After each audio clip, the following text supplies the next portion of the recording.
Hi guys, good morning. क्या हाल चाल है आप लोगों के? बढ़िया। तो बढ़िया, आज हम डिस्कस करने वाले हैं आपके साथ समरी समरी अकाउंटिंग स्टैंडर्ड 2, जिसका नाम क्या है बेटा? जिसका नाम है वैल्यूएशन ऑफ इन्वेंट्री। हम कोशिश करेंगे बहुत ही छोटे और अच्छे तरीके से अपने चार्ट्स की मदद से इसको हम कवर करने की कोशिश करें। तो आइए फटाफट से देखिए, स्क्रीन आपके सामने है, ये क्लियर है आपको? हाँ बोल दो यार। तो आइए प्लीज स्टार्ट करते हैं बेटे। AS2 रिवाइज, जिसका नाम क्या है बेटे? Valuation of inventory. ये हमें गाइडेंस देता है बेटे किस चीज की? ये हमें बताता है कि बेटे आपको कैसे कैसे करना है वैल्यू किसका बेटा? इन्वेंट्रीज का। फाइन। जो हम कैरी करते हैं अपनी फाइनेंशियल स्टेटमेंट यानी कि बैलेंस शीट में, जब तक कि वो बिक नहीं जाती। जब तक कि वो बिक नहीं जाती भाई, बिक जाएगी तो फिर तो AS9 आ जाएगा, अपना आराम से डील करेंगे बेटे वहां पर। बट जब तक वो बिक नहीं जाती तो हम कहते हैं कि भाई हम बताएंगे उसका वैल्यूएशन कैसे होगा। और आप अगर बात करें बेटे किसकी बच्चे? इन्वेंट्री की, तो आप पाएंगे कि इन्वेंट्री हमारी कितने प्रकार की बेटा? 3 प्रकार की इन्वेंट्री बेसिकली आपको मिलेगी बच्चे। वो 3 प्रकार की इन्वेंट्री कौन कौन सी? वो 3 प्रकार की इन्वेंट्री, पहली इन्वेंट्री होगी आपकी, एक मिनट में इसे एडजस्ट कर लूं। हाँ सर एडजस्ट कर लो। तो पहले पढ़ लेते हैं क्या कहते हैं। कहते हैं it also provides guidance on cost formula. ये बताता है कि भाई आपको कौन से कॉस्ट फॉर्मूलाइज यूज करने हैं। Fine. To assign the cost, to assign the cost to the inventories. अगर आपको याद हो तो हमने बहुत सारे फॉर्मुलाज के बारे में डिस्कस किया था। एक होता है स्पेसिफिक आइडेंटिफिकेशन मेथड, एक होता है जनरल आइडेंटिफिकेशन मेथड। वहां पर कुछ हिस्टोरिक मेथड भी होते हैं और कुछ नॉन हिस्टोरिक मेथड भी होते हैं। FIFO, weighted average, simple average, इनका नाम तो आपने सुना ही होगा बेटा। तो ये तरीका, ये AS2 जो है ये बताता है बेटे क्या, कि हम कौन सा मेथड यूज करेंगे कॉस्ट को क्या करने के लिए, कॉस्ट को असाइन करने के लिए, कि भाई क्या कॉस्ट होगी हमारी इन्वेंट्री की। राइट। अच्छा, अब बात आते हैं बेटे किसकी, कि भाई सर ये बताइए AS2 के दायरे से क्या क्या बाहर है। तो बेटे क्या मैं कहता हूं, जो चीज, जो आइटम किसी और अकाउंटिंग स्टैंडर्ड पर एप्लीकेबल है, मतलब जिस पर कोई और अकाउंटिंग स्टैंडर्ड एप्लीकेबल है, तो वो सब AS2 के दायरे से क्या है? बाहर है भाई, सिंपल सी बात। जैसे अगर मैं आपसे बात करूं बेटे, बताइए आपने आप पढ़ा हुआ है तो आपसे क्या छुपाना जब आपको है सब कुछ बताना। बताइए WIP जो कंस्ट्रक्शन कॉन्ट्रैक्ट के अंदर पैदा हो रहा है बेटा, क्या मैं कहता हूं उस WIP पे कौन सा AS एप्लीकेबल है जी? AS7 एप्लीकेबल है। तो भाई साहब प्लीज उस WIP को यहां से क्या करो, बाहर। Work in progress arising under construction contract बेटे, वो यहाँ के दायरे से क्या बच्चे? बाहर है। हाँ बोल दीजिए।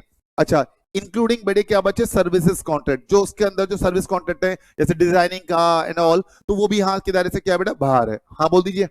फिर बात आती है बेटे क्या, कि भाई जो सर्विस प्रोवाइडर के केस में जो WIP आता है, अभी बताइए मैं आपको क्या कर रहा हूँ बेटे? सर्विसेज प्रोवाइड कर रहा हूँ। आपका 100 क्लास का सेशन है पूरा, कि भाई 100 क्लास लगेंगे इंटर में, एडवांस अकाउंटिंग में। अभी मान लीजिए बेटे कितनी 20 क्लास हुई है बच्चे, तो हम ये कहते हैं कि बेटे ये भी तो WIP है, तो ये WIP कवर नहीं है, क्योंकि ये इंटेंजिबल्स है बेटा।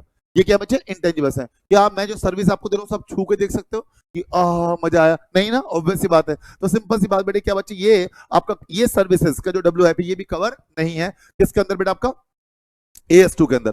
अच्छा, फिर बात आती है शेयर्स की, डिवेंचर्स की। बेटे ये शेयर्स भी, डिवेंचर्स भी और अदर फाइनेंशियल इंस्ट्रूमेंट भी यहाँ पर कवर नहीं है। अब बच्चे के मन में पता है क्या ख्याल है? हाँ हाँ हमें पता है, हमारे पापा ने हमें बताया है कि इस पर AS13 एप्लीकेबल होता है। घंटा, AS13 भी एप्लीकेबल नहीं होता है इस पर। फाइन, AS13 की भी दायरे से बाहर है बच्चे, बता दूं आपको। फाइन, हालांकि AS13 के प्रिंसिपल्स का यूज होता है इनके वैल्यूएशन के लिए। फाइन, क्लियर बात। तो आपने अगर shares, debentures, stock in trade के रूप में रखे हुए हैं तो प्लीज ध्यान रखना, वो तो AS2 के दायरे से बाहर है ही, साथ साथ बेटे AS13 के दायरे से भी बाहर है। हालांकि उनके वैल्यूएशन के लिए बेटे AS13 का प्रिंसिपल लगता है। हाँ बोल दो जी। फिर बात आती है बेटे किसकी? सर एक बात और बताओ, याद करो बेटे प्लीज। अगर मान लीजिए क्या कर रहे हैं आप, प्रोड्यूस कर रहे हैं, प्रोड्यूसर्स इन्वेंट्री, ट्रेडर्स नहीं बोल रहा हूं मैं, रिटेलर्स नहीं बोल रहा हूं बेटा, प्रोड्यूसर्स इन्वेंट्री ऑफ किसकी? Livestock, agriculture and forest products और mineral oils, ores and gases. बेटे ध्यान रखना बेटे क्या, कि आप जानते हैं इनका सिंपल सा प्रिंसिपल ये है कि NRV पे वैल्यू होते हैं। तो अगर आप मान लीजिए इनके प्रोड्यूसर हैं लाइव स्टॉक के, नेचुरल रिसोर्सेज के, ठीक है, एग्रीकल्चर प्रोडक्ट्स के, तो आप पर AS2 एप्लीकेबल लगने वाला नहीं है। आपके पास इसकी जो भी स्टॉक पड़ा हुआ है बेटा उसे वैल्यू कीजिए किस पर? NRV पे। बट अगर आप क्या है? ट्रेडर है। क्वेश्चन किया था हमने इसके ऊपर। अगर आप ट्रेडर है बेटा, आप, मैंने मान लीजिए मैं गेहूं खरीदता हूं फिर गेहूं बेचता हूं, मैं उगाता नहीं हूं, खरीदता हूं और फिर बेचता हूं बेटा, तो I am the trader of that agriculture product produce, right? I am not the producer. मैं तो इस केस में बेटे मेरे पे AS2 लगेगा बेटा, मैं उसे वैल्यू करूंगा cost and NRV which ever is lower. हाँ बोल दीजिए, कोई दिक्कत परेशानी? तो प्लीज ध्यान रखना आपको बेटे क्या, कि क्या क्या चीज एक्सक्लूड है। क्लियर है बात जी? आपका कंस्ट्रक्शन कॉन्ट्रैक्ट का WIP, आपका सर्विस प्रोवाइडर का WIP, आपका shares, debentures held as stock in trade, और साथ साथ बेटे क्या बच्चे? Producers inventory of natural resources, वो यहां पर आने वाला नहीं है बेटा। बट अगर आप ट्रेडर है तो यहां पर वो आएगा। ठीक है ना। फिर बात आती है बड़ी किसकी, कि सर ये बताइए आपकी इन्वेंट्री में क्या क्या बातें कवर हैं। तो हमने कहा जी हमारी इन्वेंट्री में निम्नलिखित बातें कवर हैं। देखना जी क्या क्या कवर है, पढ़िए जी। ये बात हमारी इन्वेंट्री में कवर है, बच्चा बच्चा जानता है। Definition of inventory, inventory means the asset. भाई इसको मत देखो, वैसे ही बताइए। Inventory means the asset which is held for sale in the ordinary course of business. बोलो हाँ। Which is in the process of production, यानी कि डब्ल्यूआईपी हो गया आपका, and which is in the form of supplies, हाँ raw material होगा, to be use in the process of production. अब बात आती है बेटे किसकी बच्चे, ध्यान रखना। हमने कहा कि भाई मेरी वो स्पेयर पार्ट्स, मेरे वो स्टैंड बाय इक्विपमेंट जो AS10 के अंदर पीपीई में काउंट होते हैं, प्लीज वो यहां पर आने वाले नहीं है। मेरे पास एक स्पेयर क्या पड़ा हुआ है बेटे, प्रोजेक्टर पड़ा हुआ है, जो मैंने स्टैंड बाय इक्विपमेंट के रूप में रखा हुआ है, जो पीपीई की डेफिनेशन को पूरा करता है AS10 में, तो बेटा वो AS2 में काउंट होने वाला नहीं है बच्चे। सही बात है, वो AS2 की इन्वेंट्री में आने वाला नहीं है बच्चे। कोई दिक्कत वाली बात तो नहीं। तो इन्वेंट्री क्या है बेटे, हमारी असेट है जो held for sale in the ordinary course of business, जो in the process of production, जो in the form of supplies to be used in the process of production है। राइट। इसमें नहीं आएंगे बेटे, क्या नहीं आएंगे बच्चे, इसमें नहीं आएंगे बेटे क्या बच्चे, भाई मशीनरी के spare parts, servicing equipments, fine, ये सारी चीजें इसमें आने वाली नहीं है बेटा। कौन कौन सी चीजें आने वाली नहीं है, हमने कहा भाई ये नहीं आने वाले भाई सब, machinery, spare parts, servicing equipments and क्या बेटा आपका स्टैंड बाय इक्विपमेंट, जो क्या करते हैं बेटा, equipment meeting the definition of क्या बेटा पीपी, वो इसके दायरे से क्या बच्चे बाहर है। हाँ बोल दीजिए। अच्छा फिर बात आती है बेटे किसकी, सर ठीक है जी बहुत अच्छी बात बताई आपने। अब नीचे आ जाओ बेटे, determination of cost of inventory. मुझे बताइए सबसे पहले बेटा, क्या इस पे बाद में आते हैं, चलो छोड़ो, पहले मुझे बताइए बेटे वैल्यूएशन के प्रिंसिपल की बात, कि भाई वैल्यूएशन कैसे कैसे होता है। तो आना जरा एक बार, वैल्यूएशन पता है आपको कैसे कैसे होता है। हाँ जी, 3 आइटम है हमारे पास, कौन कौन से आइटम, 3 जी, रॉ मटेरियल हो गया, WIP हो गया, एंड क्या हो गया बेटा फिनिश गुड्स हो गया। तो देखना जरा एक बार फटाफट से मैं क्या बात कर रहा हूं। लो जी, जहां तक बात करें बेटे मेजरमेंट की, वैल्यूएशन की, तो आप पाएंगे बेटे क्या कि वैल्यूएशन हमारा होना है, भाई देखो अगर वैल्यूएशन हो रहा है किसका, फिनिश गुड्स का और WIP का, किसका बेटा, फिनिश गुड्स का एंड WIP का। तो हमने कहा भाई वैल्यूएशन होगा कैसे, कॉस्ट एंड NRV, लोअर लेंगे हायर लेंगे, लोअर लेंगे बिकॉज ऑफ कंजर्वेटिज्म। सही बात है, लोअर ऑफ कॉस्ट एंड क्या बेटा नेट रिलायजेबल वैल्यू NRV। बोलो हाँ। अच्छा ये और बता दीजिए, जो ये lower of cost and NRV करेंगे, आपके पास मान लीजिए 6 आइटम इन्वेंट्री के, फाइन, और सारे के सारे बेटे कैसे बच्चे सेपरेबल हैं, मतलब अलग अलग हैं बेटा। तो सबकी कॉस्ट अलग करोगे, सबकी NRV अलग करोगे, फिर दोनों को सबको एक साथ कंपेयर करोगे, या आइटम बाय आइटम बेसिस पे ऐसा होगा, आइटम बाय आइटम बेसिस पे आपको कंपेयर करना है, not on the global basis. हाँ बोल दीजिए। अच्छा तो यानी कि जो आप कंपैरिजन करने वाले हैं कॉस्ट एंड NRV का, it will always be on कैसे बेटा item by item basis, not on global basis. हाँ बोले। फिर बात आती है कि सर कॉस्ट में क्या आता है, कॉस्ट में क्या आता है भी चलेंगे वहां पर, पहले बात करते हैं NRV में क्या आता है। तो हमने कहा भाई देखो NRV नेट रिलायजेबल वैल्यू का मतलब सेल्स वैल्यू तो है ही है, बट सेल्स वैल्यू में से आपको माइनस करना पड़ेगा अगर आपकी कोई एस्टिमेटेड कॉस्ट ऑफ कंप्लीशन है। तो क्या माइनस करना पड़ेगा, एस्टिमेटेड कॉस्ट ऑफ कंप्लीशन, अगर कोई WIP मान लीजिए है तो। अच्छा माइनस करना पड़ेगा एस्टिमेटेड सेलिंग एक्सपेंस भी, तभी जाके आप आ पाएंगे कहां पर, NRV पर। मेरे बात ध्यान सुनना, कोई आइटम मेरा 1,10,000 में बिक रहा है बेटा, बट 1,10,000 में बिकने के लिए पहले मुझे खर्च करने पड़ रहे हैं उस पर कितने रुपए बेटा, 10,000 रुपए, उसको क्या बनाने के लिए, कंप्लीट करने के लिए। और बेटे मान लीजिए 10% कमीशन भी जाता है, तो 1,10,000 का 10% कितना होता है, 11,000, तो उसकी NRV ये निकल कर आएगी बेटा।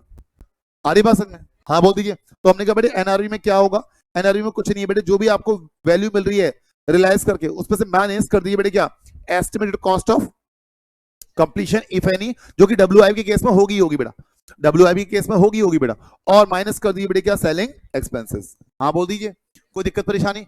अच्छा ये तो बात हुई वैल्यूएशन की किसकी, WIP एंड फिनिश गुड्स की। अब बात आती है रॉ मटेरियल की। अपने दिल पे हाथ रख के बताइए बेटे क्या कि भाई रॉ मटेरियल का जो वैल्यूएशन है, क्या वो रॉ मटेरियल के बेस पे होता है या फिनिश गुड के बेस पे होता है। तो प्लीज बेटे प्लीज, जो आपका वैल्यूएशन होता है रॉ मटेरियल का, ये बेस पे होता है किसके, फिनिश गुड के।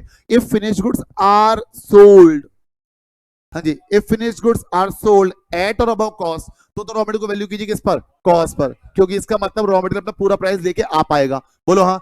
If finished goods are sold कैसे बेटा, बिलो कॉस्ट, इसे हम कहते हैं अदरवाइज केस, तो उस केस में बेटा रॉ मटेरियल आपका वैल्यू होना चाहिए lower of cost and replacement price. हाँ बोल दीजिए, पक्का बेटा आपका सहयोग वांछनीय है, हाँ बोलो, बहुत बढ़िया बेटे। तो क्या कहता है बच्चे, रॉ मटेरियल को वैल्यू करना है किस पे, कॉस्ट पे।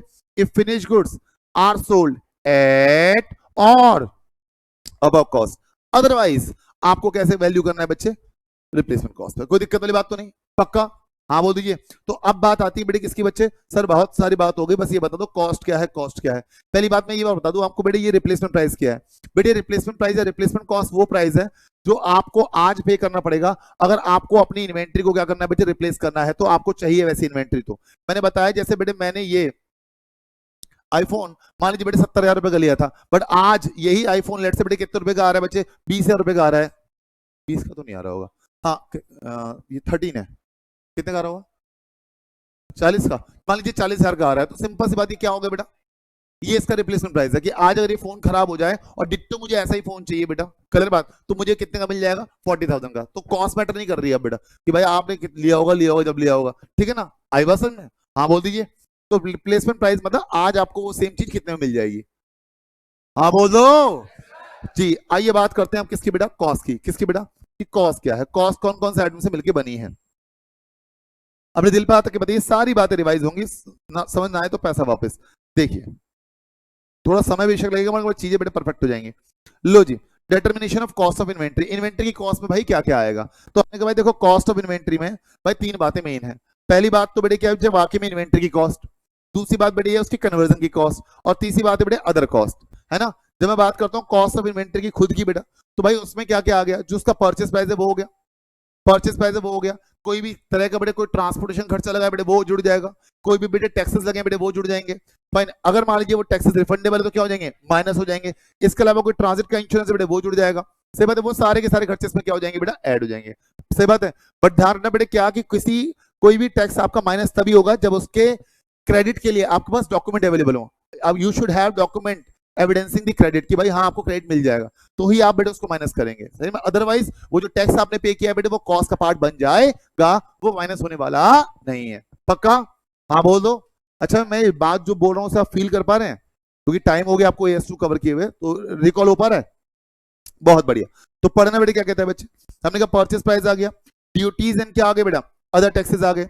अच्छा अदर टैक्सेस क्या बोले, non recoverable from tax authority. अगर वो रिकवरेबल है यानी कि उसका क्रेडिट मिल रहा है तो फिर तो वो माइनस होने वाले, सॉरी फिर तो जुड़ने वाले नहीं है, मत जोड़ो फिर तो, या जोड़ भी दिया तो फिर घटा दीजिए। पक्का। अदरवाइज अगर मान लीजिए उसका आपको रिफंड नहीं मिलना है बेटा, रिकवरेबल नहीं होने वाले वो, तो बेटे वो कॉस्ट का पार्ट बन जाएंगे, वो आपकी एसेट नहीं है फिर। हाँ बोल दीजिए। अच्छा क्या कहते हैं, other expenses directly attributable to the acquisition. मैंने बताया बेटा आपको बच्चे कि आपका ट्रांजिट का इंश्योरेंस हो गया, आपका बड़े फ्रेट हो गया, वो सारे खर्चे यहाँ पर क्या होंगे, ऐड हो जाएंगे। फिर बात आती है कि भाई अगर आपको कोई ट्रेड डिस्काउंट है, कोई रिबेट है, कोई ड्यूटी ड्रॉबैक है, या फिर कोई भी आइटम ऐसा है जिसका आपको रिफंड मिल जाएगा, तो वो यहाँ से क्या हो जाएगा बच्चे, माइनस हो जाएगा। क्या हो जाएगा बच्चा, माइनस हो जाएगा। कोई दिक्कत परेशानी, पक्का क्लियर बात। अच्छा फिर बात आती है बेटे किसकी, कन्वर्जन कॉस्ट के। नाम से ही क्लियर है बेटा, भाई रॉ मटेरियल पड़े पड़े बेटे अपने आप फिनिश गुड नहीं बनेगा, उसको रॉ मटेरियल को फिनिश गुड बनाने के लिए यू नीड टू इनकर कौन सी कॉस्ट, कन्वर्जन कॉस्ट, जिसमें मजदूर का हाथ लगेगा, बोलो हाँ, यानी कि लेबर, बोलो हाँ। इसके अलावा बेटे क्या बच्चा आपका ओवरहेड्स, क्या बेटा ओवरहेड्स। अपने दिल पहा तक बताइए आपने ओवरहेड्स के बारे में क्या पढ़ा था, ओवरहेड्स के बारे में आपने पढ़ा था कि दो तरह के ओवरहेड्स मेरे पास होते हैं बेटे, कौन कौन से बच्चे, फिक्स और, तो जो irrespective of level of production बेटे सेम रहे, कांस्टेंट रहे, वो क्या है बेटा, फिक्स हैं।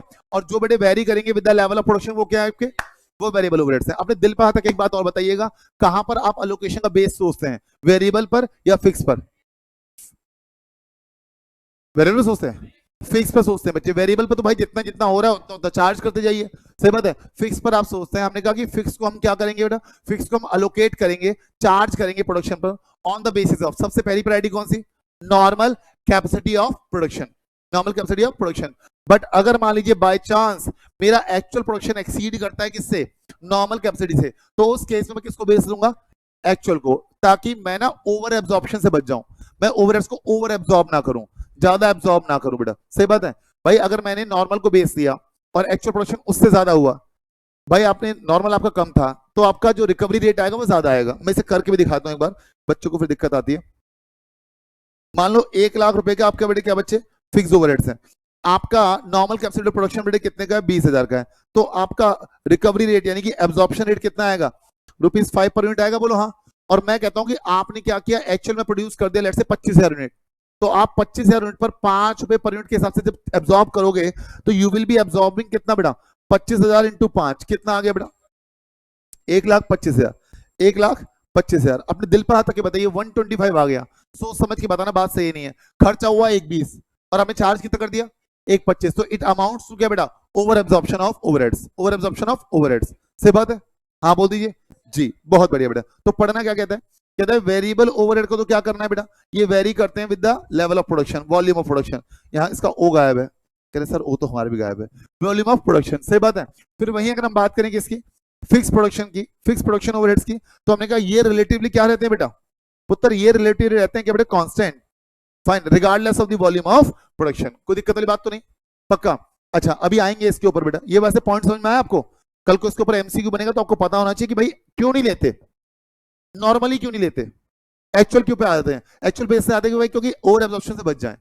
अब कल को अगर आप इसे 25 से डिवाइड करो तो 4 रुपए पर यूनिट आएगा, कर दो 25 पे एब्जॉर्ब, 1 लाख आया। अंडर एब्जॉर्प्शन की समस्या ही नहीं है बेटा, सॉरी ओवर एब्जॉर्प्शन की समस्या ही नहीं है। ज्योति हाँ बोल दो बेटा, बुझ गए क्या, पक्का। चलो जय माता दी। आइए बेटा फिर बात करते हैं बेटा किसकी, और अदर कॉस्ट। बेटे अदर कॉस्ट ध्यान दिल पर हाथ तक के बताना, बचपन से कंसाइनमेंट पढ़ के आए हो बेटा, वो सारे के सारे खर्चे जो मेरी इन्वेंटरी की कंडीशन को और लोकेशन को चेंज कर रहे हैं बेटा। जैसे प्यार से बचपन में आपने बोला था नॉन रेकरिंग एक्सपेंस, जैसे प्यार से बचपन में आपने बोला था डायरेक्ट एक्सपेंस, वो सारे के सारे खर्चे क्या हो जाएंगे बेटा, इन्वेंटरी की कॉस्ट में ऐड हो जाएंगे। फाइन, उसे आप क्या करने वाले बेटे, इन्वेंटरी कॉस्ट में ऐड करने वाले हैं, ये अदर कॉस्ट की कैटेगरी में आएंगे। कोई दिक्कत वाली बात तो नहीं। जो मेरी गुड्स की क्या चेंज कर रहे हैं, लोकेशन एंड क्या बच्चे, कंडीशन। ठीक है बच्चे, हाँ बोलो, बहुत बढ़िया। आगे आइए बेटे बात करते हैं, चर्चा को आगे बढ़ाते हैं, नेक्स्ट लेवल पे लेके जाते हैं। पढ़ो जी क्या कहते हैं, लो जी, ओहो ये तो हमारे बच्चों को पता है, allocation of cost to the joint product and by product. पहली बात तो आप ये बताइए बेटा, क्या ऐसे प्रोडक्ट जो वैल्यू वाइज सेम रेलेवेंस रखते हैं बेटा, तो वो जॉइंट कहलाएंगे या बाय कहलाएंगे, जॉइंट कहलाएंगे। बट ऐसा मेरा प्रोडक्शन प्रोसेस से कोई प्रोडक्ट निकला है जिसकी वैल्यू मेन प्रोडक्ट के कंपैरिजन में क्या बेटा लोअर है, तो उसे हम क्या नाम देते जी, बाय प्रोडक्ट देते हैं। हमने क्या कसम खाई थी बेटा, हमने कहा कि अगर मेरे पास मोर देन 1 प्रोडक्ट निकल रहे हैं बेटा, मोर देन 1 प्रोडक्ट निकल रहे हैं बेटा, फाइन, और आउटकम आ रहा है बेटा क्या बच्चा हमारा, मोर देन 1 प्रोडक्ट निकल रहे हैं जिसमें दोनों ही क्या है बेटा, दोनों ही मेन प्रोडक्ट है, तो हमने कहा भाई वो हमारे दोनों जॉइंट प्रोडक्ट कहलाएंगे। क्या कहलाएंगे, जॉइंट प्रोडक्ट। और जॉइंट प्रोडक्ट के केस में ध्यान रखना बेटा, कुछ नहीं करना होता। अगर आपको ये पता है जॉइंट प्रोडक्ट के केस में कि भाई ए पे कितना लगा है, बी पे कितना लगा है, मान लीजिए 2 प्रोडक्ट निकले, तो भाई ठीक है दोनों की कॉस्ट को अलग अलग जोड़ लीजिए। बट अगर आपको पता है कि नहीं नहीं भाई कुछ तो कॉमन कॉस्ट हुई है और उसके बाद स्प्लिट ऑफ पॉइंट के बाद कुछ अलग कॉस्ट हुई है, तो क्या कीजिए, बात दिक्कत स्प्लिट ऑफ पॉइंट के बाद अलग बांटने की नहीं है, दिक्कत कॉमन कॉस्ट को बांटने की है। तो हमने कहा कॉमन कॉस्ट को बांटने के लिए ए और बी में बांटने के लिए आपको बेटे मदद लेनी चाहिए किसी रीजनेबल और कंसिस्टेंट बेसिस की। तो जनरली क्या था बेटा, फाइनल सेल्स वैल्यू, कि क्या सेल्स वैल्यू मेरे मेन प्रोडक्ट की, आप उसके बेस पर जॉइंट कॉस्ट को, यानी कि वो कॉस्ट जो स्प्लिट ऑफ पॉइंट तक हुई है बेटे उसके बेस पर आप बांट सकते हैं। कोई दिक्कत परेशानी, पक्का।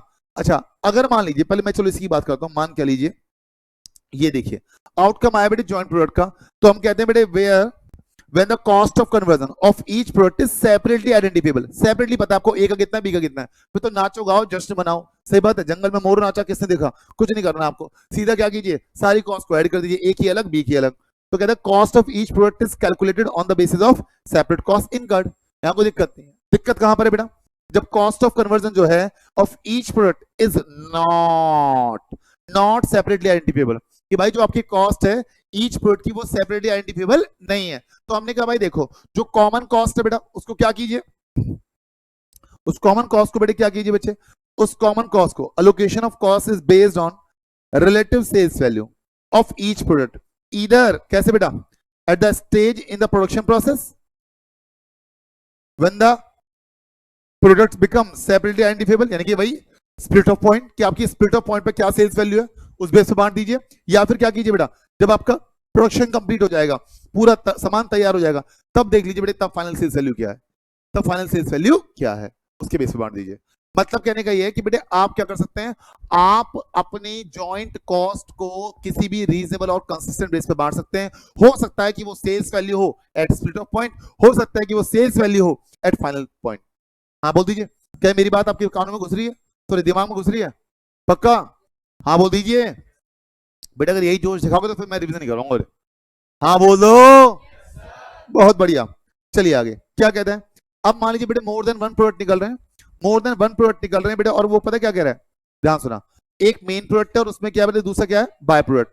बट ध्यान सुनना क्या बोला गया है, अगर बाय प्रोडक्ट क्या है बेटा मटीरियल है, क्या बच्चे मटीरियल है, तो बेटे देखो अगर वो मटीरियल वैल्यू है ना उसकी, तो प्लीज उसको जॉइंट की तरह इज्जत दो भाई, जॉइंट की तरह इज्जत दो उसको। फिर आई बस अगर आपके बाय प्रोडक्ट की मटेरियल वैल्यू है तो उसका ट्रीटमेंट डिट्टो फिर वैसे ही होगा बेटे, कैसे बच्चे, जॉइंट की तरह बेटा, ट्रीटेड एज जॉइंट प्रोडक्ट। सही बात है, जैसे उसकी अकाउंटिंग की वैसे की है।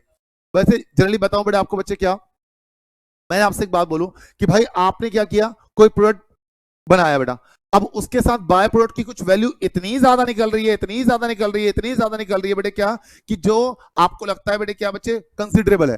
फाइन, तो बेटा आप उस प्रोडक्ट की जो जो भी कॉस्ट आएगी, उस जो बाय प्रोडक्ट की जो उस प्रोसेस के दौरान निकला है, जो आपने बनाना नहीं चाहा था बेटा, तो बेटा आप उसको वही ट्रीटमेंट देंगे, वही दर्जा देंगे जो किसका देंगे, जॉइंट का देंगे। सही बात है। बट वहीं अगर मैं बात करूं बेटा, आपका जो जो जो जो बाय प्रोडक्ट है वो इमटेरियल है, बिल्कुल इमटेरियल। जैसे मैंने बताया था आपको बेटे क्या कि you are searching for ghee butter और वहां निकल रहा है बटर मिल्क। मैंने गांव का एग्जांपल दिया था अपने बच्चे आपको, तो हमने कहा बेटे वहां पर ना जो बटर मिल्क की जो वैल्यू है बेटे, वो क्या है बच्चे, वो वैल्यू है ही नहीं जो हमारा मक्खन कैरी करता है बेटे 700 800 1000 रुपए किलो। सही बात है, हाँ बोल दीजिए। तो उस केस में क्या करना है बेटा आपको, बाय प्रोडक्ट को जो है, बाय प्रोडक्ट की जो भी एनआरबी है उसे क्या कर देना, कॉस्ट ऑफ मेन प्रोडक्ट में से क्या कर देना, माइनस कर देना है। ऐसा आपने बताइए प्रोसेस कॉस्टिंग में भी किया नहीं किया बच्चे? भाई सिंपल सी बात, क्या करना है आपको, जो भी आपका बेटे प्लीज बाय प्रोडक्ट निकल रहा है उसकी जो भी एनआरबी है यानी कि नेट रियलाइजेबल वैल्यू है, उसे क्या कीजिए बेटा, अपने कॉस्ट ऑफ मेन प्रोडक्ट से माइनस कर दीजिए। कोई दिक्कत वाली बात तो नहीं। अच्छा, ये तो बात हुई बेटे किसकी बच्चे, जॉइंट प्रोडक्ट की और बाय प्रोडक्ट की। यहां तक क्लियर है? एमसीक्यू बनेगी बेटे, समय आने पे बात करेंगे इसकी, अभी इस पे बात करेंगे, चीजें लंबी हो जाएंगी और कोई बात नहीं। फिर आइए बात किसकी, फिर बात करते हैं बेटे किसकी, खर्चे की। भाई भाई हमारे कन्वर्जन कॉस्ट में क्या क्या आता है, तो हमने कहा भाई कन्वर्जन कॉस्ट में देखो क्या क्या आ रहा है बेटा। कन्वर्जन कॉस्ट में आ रहे हैं बेटा आपके बच्चे क्या, ओवरहेड्स, फैक्ट्री ओवरहेड्स बेटा, इसके अलावा फैक्ट्री ओवरहेड्स, दूसरा क्या बोला बेटा लेबर, और तीसरा क्या बोला बेटा आपका जॉइंट कॉस्ट। जॉइंट कॉस्ट के ऊपर हम चर्चा कर चुके हैं बेटा। सही बात है, क्या बोला है देखो ध्यान से। जॉइंट कॉस्ट को आप कैसे बांट सकते हैं, जॉइंट कॉस्ट को आप बांट सकते हैं मेन प्रोडक्ट पर, कैसे, या तो sales value at the point of separation, split off point पे बोलो हाँ बेटा, हाँ बोल दो, या sales value at the point of completion. अच्छा वही बात करें बेटा बाय प्रोडक्ट की, तो इनकी जो एनआरबी होगी उसको माइनस करना है बेटे कहां से, कॉस्ट ऑफ मेन या जॉइंट प्रोडक्ट में से, हाँ बोल दीजिए।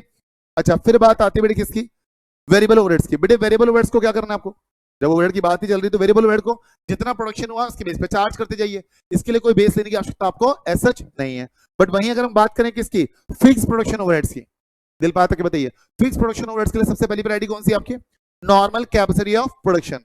बट अगर मेरा एक्चुअल प्रोडक्शन क्या है, ज्यादा है, तो बेटे फिर इसमें क्या लेना है बच्चे आपको, एक्चुअल लेना है। तो पहले बेटे क्या लेना है, नॉर्मल कैपेसिटी, यहाँ एक स्टार लगा हुआ है, फाइन, डिट्टो यही चार्ट बेटा आपको अपने मॉड्यूल में मिल जाएगा। तो हमने क्या करना है, when the actual production is almost equal और लोअर देन कैसे, नॉर्मल से। एक्चुअल कम है किससे बेटे, नॉर्मल से, तो नॉर्मल पे काम कीजिए। और अगर मान लीजिए क्या है, यहाँ डबल स्टार होना चाहिए था, एक्चुअल प्रोडक्शन कब लेना है, when actual production is higher than कैसे बेटा, नॉर्मल कैपेसिटी, हाँ बोल दीजिए।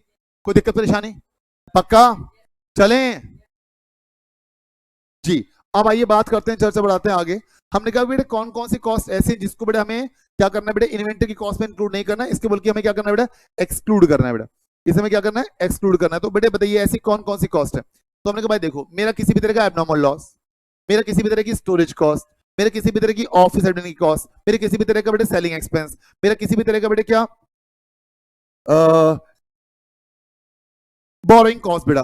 बट अगर मेरी एसेट कैसी है, क्वालिफाइंग एसेट है बेटा, तो बेटे वो क्या हो जाएगा, जुड़ जाएगा बच्चे। तो हमने कहा कौन कौन सी कॉस्ट को बेटे एक्सक्लूड करते हैं, यानी कि इंक्लूड नहीं करते हैं किसमें, इन्वेंट्री की वैल्यूएशन में। तो भाई आपको एक्सक्लूड करनी है ये बातें, क्या क्या एक्सक्लूड करना है भाई, अमाउंट ऑफ कौन सा loss, abnormal amount of waste material, labour और अदर प्रोडक्शन कॉस्ट। इसके अलावा क्या बेटा, स्टोरेज कॉस्ट। अच्छा ध्यान रखना, अगर मैंने आपको लिकर का एग्जांपल दिया था कि भाई आपको फर्मेंटेशन के लिए जरूरी है कि भाई स्टोरेज करके रखनी पड़ेगी आपको, तो इन दैट सिनेरियो बेटे क्या होगा, वो स्टोरेज कॉस्ट बेटे पार्ट बनेगी if it is a part of production process. तो वो स्टोरेज कॉस्ट भी क्या बनेगी बेटे, इन्वेंटरी की कॉस्ट का पार्ट बनेगी। बट हाँ अगर स्टोरेज बेटे सामान के तैयार होने के बाद की है, सामान रेडी फॉर इंटेंडेड सेल है बच्चे, फाइन, वहां तब उसके बाद की है, तो आपको बेटे उसे क्या करना है बच्चे, एक्सक्लूड करना है। क्या करना है, तो स्टोरेज कॉस्ट को लेना है unless the production process requires such storage, मतलब स्टोरेज कॉस्ट वैसे एक्सक्लूड होगी जब तक कि स्टोरेज कॉस्ट रिक्वायर्ड नहीं है। समझ रहे हो ना, अगर स्टोरेज कॉस्ट बेटे, स्टोरेज कॉस्ट स्टोरेज जरूरी है प्रोडक्शन प्रोसेस में, तो बेटा क्या बनेगी बच्चे, कॉस्ट का पार्ट बनेगी। और अगर जरूरी नहीं है तो बेटा आपका कॉस्ट का पार्ट बनने वाली ही नहीं है। कोई दिक्कत, कोई परेशानी। अच्छा, एडमिनिस्ट्रेशन की ओवरहेड्स, ऑफिस एडमिन का खर्चा that do not contribute to bring the inventory to their present location and condition, तो बेटे वो भी आपका पार्ट बनने वाला नहीं है। किसका बच्चे, इन्वेंट्री की कॉस्ट का बेटा। फिर लास्ट में बात आती है बेटा कौन सी cost, selling and distribution cost. वो बेटे वो भी आपका पार्ट बनने वाला नहीं, क्योंकि ये मेरी इन्वेंट्री की कंडीशन लोकेशन को चेंज नहीं करता है। हाँ बोल दीजिए, कोई दिक्कत परेशानी। अच्छा फिर बात आती है बेटी किसकी, बोरिंग कॉस्ट भी इसमें यहां पर आना चाहिए वैसे, BC, I am sorry, borrowing cost, ठीक है ना, कई लोग बॉडी कॉर्पोरेट भी कहते हैं इसको। हाँ जी, बोरिंग कॉस्ट बेटे क्या, कौन सी एसेट के लिए नहीं आएगा बच्चे,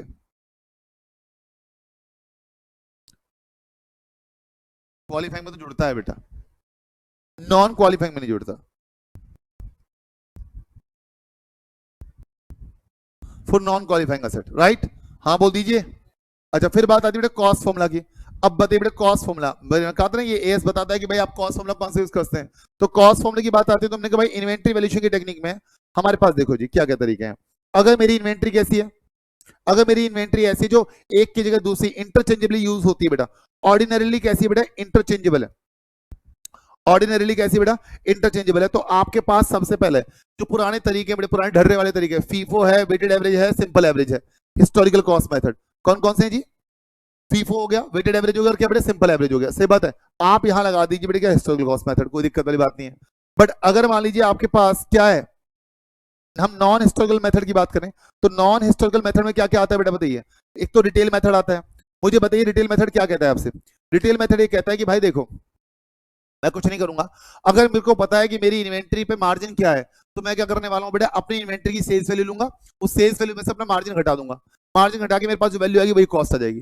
भाई सबको पता है बेटा sales minus GP is equals to cost. हाँ बोल दीजिए। अच्छा दूसरा तरीका क्या है बेटा नॉन हिस्टोरिकल में, standard cost method. Standard cost method क्या कहता है, कहता है कि भाई मैं कॉस्ट अकाउंटिंग प्रिंसिपल का यूज करूंगा कि भाई मेरे पास नॉर्मल लेवल ऑफ कंजम्पशन क्या है, फाइन, जैसे मैं अपने मटेरियल के बारे में थिंक ओवर करूंगा, मैं अपने सप्लाईज के बारे में सोचूंगा, मैं अपने लेबर की एफिशिएंसी के बारे में सोचूंगा, मैं अपनी कैपेसिटी के बारे में सोचूंगा, मैं देखूंगा कि बेटे क्या बच्चे वेरिएंसेस हैं और उसके बेस पे क्या करूंगा बेटा, मैं अपनी स्टैंडर्ड कॉस्ट डिटरमाइन करूंगा, सही बात है। हाँ बोल दीजिए। तो यहां पर आप जनरली क्या करेंगे बेटा, कॉस्ट अकाउंटिंग प्रिंसिपल्स की मदद लेंगे, क्या निकालने के लिए, कॉस्ट फाइंड आउट करने के लिए, सही बात है। बट हम ये कहते हैं कि बेटा आपको स्टैंडर्ड कॉस्ट टेक्निक तब अप्लाई करनी चाहिए जब आपके स्टैंडर्ड्स जो हैं वो रिप्रेजेंट कर रहे हैं बेटे किसको, एक्चुअल को। हाँ बोल दीजिए। अच्छा इसको पढ़िए बेटे क्या बोला हुआ है, नॉन हिस्टोरिकल मेथड में, रिटेल इन्वेंट्री मेथड में क्या बोला गया बच्चे, it is use when the large number of क्या बेटा, rapidly changing items with similar margins are involve. क्या बोला जी पढ़ना, कॉस्ट इज डिटरमाइंड, कॉस्ट निकाली जाएगी बेटे, कैसे निकाली जाएगी बताइए, cost is determined by reducing the sales value, यानी कि सेल्स वैल्यू में से आप माइनस कर देंगे बेटे क्या, सेल्स वैल्यू में से माइनस कर देंगे बेटे क्या बच्चे, अपना प्रॉफिट मार्जिन, जीपी मार्जिन बेटा, by reducing the sales value of the inventory by the appropriate percentage of कौन सी मार्जिन, ग्रॉस मार्जिन। कोई दिक्कत परेशानी, पक्का बात समझ में आती है, ग्रेट। अब आइए बेटे बात करते हैं किसकी, यहां तो कोई दिक्कत परेशान तो नहीं, सारी बात क्लियर है। अच्छा फिर आती है बेटे क्या बच्चे, इन्वेंट्री जो नॉट ऑर्डिनरी इंटरचेंजेबल है। बेटे आप ना अभी जैसे अभी नवरात्रि चल रहे हैं बेटा, आप जाइए बच्चे कि हाँ किसी भी ज्वेलर्स की दुकान में, मैं कहता हूँ तनिष्क पे जाइए आप, तो आप पाएंगे बेटे पता है क्या, बेशक आपके पास क्या है, आपके पास इन्वेंट्री जो जो गोल्ड है बेटा, गोल्ड की बेशक वेट सेम है उसका, बट अगर डिजाइन चेंज हुआ है ना तो कॉस्ट चेंज हो जाएगी। डिजाइनिंग की भी कॉस्ट होती है पता है आपको, भाई डिजाइन अगर चेंज हुआ, 10 ग्राम की ज्वेलरी मान लीजिए और आपने डिजाइन अगर चेंज लिया तो ऑब्वियसली बात है बेटा यार यू आर गोइंग टू पे लेसर और हायर फॉर दैट। तो हम कहते हैं कि भाई अगर मेरी इन्वेंट्री ऐसी है नॉट इंटरचेंजेबल है, आप उसे इंटरचेंज नहीं करते, तो उस केस में मेथड है कि आप सिम लगाएं, क्या लगाएं, सिम। सिम मतलब specific identification method. Specific identification method का मतलब क्या हो गया कि भाई जो भी पैसा आपने क्या किया है, इनकर किया, खर्च किया है उस इन्वेंट्री को एक्वायर करने के लिए, उसी को बेस लेके चलिए। यहाँ पर कोई जीपी मार्जिन लेस करने की जरूरत नहीं है। जीपी मार्जिन आप तभी लेस कीजिएगा, यानी कि रिटेल मेथड आप तभी लगाइएगा जब सभी पे मार्जिन सेम हो, जब सभी पे मार्जिन क्या हो, सेम हो। जब आपको पता है कि सब पे मार्जिन सेम नहीं है तो you can not go for कि भाई मैं क्या करूंगा, रिटेल मेथड लगाऊंगा, नहीं लगा सकते रिटेल मेथड, आपको तब रिटेल नहीं लगाना है। क्लियर है बात, हाँ बोल दो भाई, बहुत बढ़िया। तो क्या कहता है बेटा, स्पेसिफिक आइडेंटिफिकेशन मेथड, ये आपको अप्लाई करना है बेटा कब, when individual items can be clearly identified and क्या बोला जी, स्पेसिफिक कॉस्ट आर क्या बेटा, एट्रीब्यूटेड। कोई दिक्कत परेशानी, चले आगे, हाँ बोल दो बेटे, जोर से बोल दो यार, बहुत बढ़िया। मेजरमेंट ऑफ इन्वेंटरी हम कर चुके हैं आपके साथ। अब बात आती है बेटे किसकी बच्चे, कि डिस्क्लोजर रिक्वायरमेंट क्या है। डिस्क्लोजर रिक्वायरमेंट कुछ भी नहीं है बेटा, पढ़ना बेटा, आपको बताना पड़ेगा कि भाई क्या क्या आपका कैरिंग अमाउंट है, क्या आपका कैरिंग अमाउंट है different different class of inventory का, different different class of inventory का क्या कैरिंग अमाउंट है, और आपके पास कितनी ऐसी एसेट पड़ी है बेटा डिफरेंट डिफरेंट क्लास की, यानी कितना आपके पास क्या पड़ा है बेटा, कितना आपके पास स्टॉक इन ट्रेड पड़ा है उन आइटम का जो आपने ट्रेडिंग के लिए रखे हैं बेटा, खरीद कर बेचने के लिए बेटा, कितना आपके पास एफजी है, कितना आपके पास डब्ल्यूआईपी है, कितना आपके पास रॉ मटेरियल है, कितना आपके पास बेटा स्टोर्स एंड स्पेयर्स है, बट वो स्टोर्स एंड स्पेयर्स नहीं जो AS10 की डेफिनेशन को पूरा कर रहे हैं, इसके अलावा इसके बाद लूज टूल्स हो गया एंड अदर कोई स्पेसिफाइड है अगर है तो बेटा आपको ये बताना पड़ेगा कि इनका क्या कैरिंग अमाउंट आ रहा है आपकी बैलेंस शीट में जब तक ये बिक नहीं जाते या यूज नहीं हो जाते, कोई दिक्कत परेशानी। तो बेटे please it was all about बेटे क्या बच्चे, it was all about AS2। ये और पढ़ लो जी, फाइनेंशियल स्टेटमेंट को बताना पड़ेगा आपको, अपनी फाइनेंशियल स्टेटमेंट बताना पड़ेगा बेटे क्या कि भाई आपने कौन सी अकाउंटिंग पॉलिसी फॉलो की है, क्या करने के लिए बच्चे, कॉस्ट निकालने के लिए, फाइन कॉस्ट निकालने के लिए कौन सा कॉस्ट फॉर्मूला आपने यूज किया बच्चे बताना पड़ेगा। अभी करके आया ना बात आप फीफो की, वेटेड एवरेज की, रिटेल मेथड की, स्टैंडर्ड कॉस्ट मेथड की, स्पेसिफिक आइडेंटिफिकेशन मेथड की, हाँ बोल दीजिए। तो आपको बताना पड़ेगा बेटा, आपको ये बताना पड़ेगा कि बेटा आपकी इन्वेंट्री का क्या कैरिंग अमाउंट आ रहा है किस पर, बैलेंस शीट में, fine along with their classification कि भाई वो डब्ल्यूआईपी है, फिनिश गुड है या फिर रॉ मटेरियल है, क्या है, आती बात समझ में, हाँ बोल दीजिए, कोई दिक्कत परेशानी नहीं। तो ये बेटे please it was all about AS2। इससे आगे की चर्चा कब होगी बेटा आपके साथ, नेक्स्ट क्लास में। आई होप आपको ये सारी कॉन्वर्सेशन पसंद आई होगी बेटा, समझ में आया होगा। अगर आप कोई कमेंट या सजेशन देंगे तो मैं बहुत अच्छा लगेगा। फाइन, मिलते हैं आपसे नेक्स्ट वीडियो में, तब तक के लिए नमस्कार, जय हिंद, बाय बाय।